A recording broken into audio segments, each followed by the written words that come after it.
నమస్తే, welcome to Andhraprabha. నేను లక్ష్మి. కేసీఆర్ పాలనలో గ్రామాభివృద్ధి సాధ్యమైంది. గ్రామానికి కావలసిన అన్ని రకాల సదుపాయాలను అందించారు. అయితే కేసీఆర్ చేసిన అభివృద్ధిని కాపాడుకునే సత్తా కాంగ్రెస్ ప్రభుత్వానికి లేదంటూ ఆలేరు నియోజకవర్గ మాజీ ఎమ్మెల్యే గొంగిడి సునీత అంటున్నారు. కాంగ్రెస్ ప్రభుత్వం నిధులు విడుదల చేయకపోవడంతో గ్రామాల్లో అభివృద్ధి దాఖలాలు ఎక్కడా కనిపించడం లేదని అన్నారు. గ్రామాలకు మళ్లీ ఆ పూర్వ వైభవం రావాలంటే కేసీఆర్ పాలన రావాల్సిందే అని అంటున్నారు. ఈ గ్రామ పంచాయతీ ఎన్నికల ద్వారా బీఆర్ఎస్ పార్టీని గెలిపించే ప్రయత్నం చేయండి అభ్యర్థించారు. అయితే బీఆర్ఎస్ నుంచి బరిలో ఉన్న మా అభ్యర్థులను కాంగ్రెస్ పార్టీ నాయకులు కేసులు పెట్టడం, బెదిరించే పనులు చేస్తున్నారని మండిపడ్డారు. ఇక రేవంత్ రెడ్డి ఇచ్చిన చీరను పోలింగ్ రోజు కట్టుకొని రావాలంటూ రేవంత్ రెడ్డి అంటున్నారు. ఒక ముఖ్యమంత్రి హోదాలో ఉన్న వ్యక్తి మాట్లాడే మాటలేనా? ఇది కాంగ్రెస్ పార్టీ పనితీరు ఈ విధంగా ఉంది అంటూ మాజీ ఎమ్మెల్యే గొంగిడి సునీత ధ్వజమెత్తారు. ముఖ్యంగా చెప్పాలంటే కేసీఆర్ గారి పాలనలో గ్రామ పంచాయతీలకు ప్రతి నెల 316 కోట్ల రూపాయలు మరి పంపించేవారు. ఆ విధంగా గ్రామ అభివృద్ధికి సాధ్యపడింది.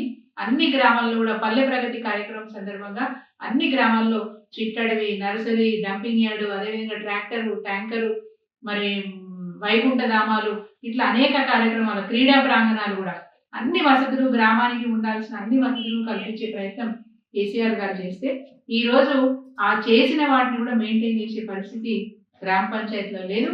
దానికి తగ్గ నిధులు ప్రభుత్వం ఇవ్వట్లేదు. తద్వారా గ్రామాల అభివృద్ధి అనేది కుంటుపడిపోయింది. 2 సంవత్సరాలు వెనక్కి వెళ్ళిపోయింది. మరి అలాంటి గ్రామాలను బాగు చేయాలంటే తప్పకుండా కేసీఆర్ గారి పాలన కావాలని చెప్పి ప్రజలు కోరుకుంటున్నారు. కాబట్టి ఈ ఎన్నిక ద్వారా ప్రజలు తప్పకుండా కేసీఆర్ గారి పార్టీ, బీఆర్ఎస్ పార్టీ అభ్యర్థిని గెలిపించే ప్రయత్నమే చేస్తున్నారు. ప్రజల్లో ఒక చైతన్యం అనేది కనిపిస్తా ఉంది. రేవంత్ రెడ్డి గారికి బుద్ధి చెప్పాలంటే ఖచ్చితంగా మేము ఈసారి బీఆర్ఎస్ పార్టీ అభ్యర్థికి ఓటేసుకుంటామని చెప్తా ఉన్నారు. ఒకటే ఒక దురదృష్టం ఏంటంటే మరి గ్రామ పంచాయతీ ఎలక్షన్స్ లో గుర్తులు అనేటివి పార్టీ సింబల్స్ ఉండవు. తద్వారా కొంత ఇబ్బందులు అయ్యే పరిస్థితి కూడా ఉన్నది. బ్లాక్మెయిల్ చేయడం, లేకపోతే మా పార్టీలో గెలిచిన వాళ్ళను, మా పార్టీలో గట్టిగా పోటీ ఇచ్చే క్యాండిడేట్లను వాళ్ళు మభ్యపెట్టి తీసుకుపోవడం, బెదిరియడం, వాళ్ళని నామినేషన్ వేయకుండా చేయడం ఇంతవరకు చేసినారు. రేపు ఎన్నికలు అయిపోయిన తర్వాత కూడా ఎట్లాంటి ఇబ్బందులు పెడతారనే భయం కూడా మాకున్నది. ఇప్పటికే మా అభ్యర్థుల్ని అనేక రకాలుగా బాధలు పెడతా ఉన్నారు, కేసులు పెట్టిస్తా ఉన్నారు, అనేక రకాలుగా బాధలు పెడతా ఉన్నారు. ఒక అభ్యర్థిని అయితే ఒకవేళ రేపు కేసు అయితే నీ భార్య గెలిచినా కానీ కోర్టు చుట్టూ తిరగాల్సి వస్తుంది 5 సంవత్సరాలు. మరి ఆడవని ఇస్తామని ఇట్లా బెదిరించి కూడా డ్రాప్ చేయించిన సందర్భాలు ఉన్నాయి నామినేషన్ వేసిన తర్వాత. నిజంగా కాంగ్రెస్ పార్టీ పాలనలో విపరీతమైనటువంటి వ్యతిరేకత ఈ 2 సంవత్సరాలని మూటగట్టుకుంది. మహిళలకు 50,000 బాకీ పడ్డారు. నెలకి 2,500 ఇస్తా, టంచంగా 1వ తారీఖు నాడు 2,500 ఇస్తా అన్నారు. ఇప్పటి వరకు 24 నెలలు గడిచిపోయింది. మరి 50,000 బాకీ పడ్డాడు. ఇలా మేము మహిళలకు అదే చెప్తాము, 50,000 ఇచ్చినాకనే మాట్లాడమనండి అని చెప్తా ఉన్నాం. అదేవిధంగా పెన్షన్దారులకు 2,000 నుంచి 4,000 ఇస్తున్నారు. అది కూడా మోసం చేసినారు. ఇప్పటి వరకు అదే 2,000 కేసీఆర్ గారు ఇచ్చే 2,000 ఇస్తా ఉన్నారు. 2 దఫాలుగా చీరలు ఇవ్వలేదు, బతుకమ్మ చీరలు ఇవ్వలేదు.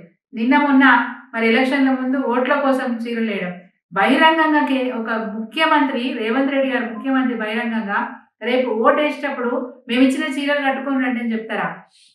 పోలింగ్ నాడు రేవంత్ రెడ్డి గారు ఇచ్చిన చీర కట్టుకొని పోలింగ్కి రావాలని చెప్పి మాట్లాడతారా?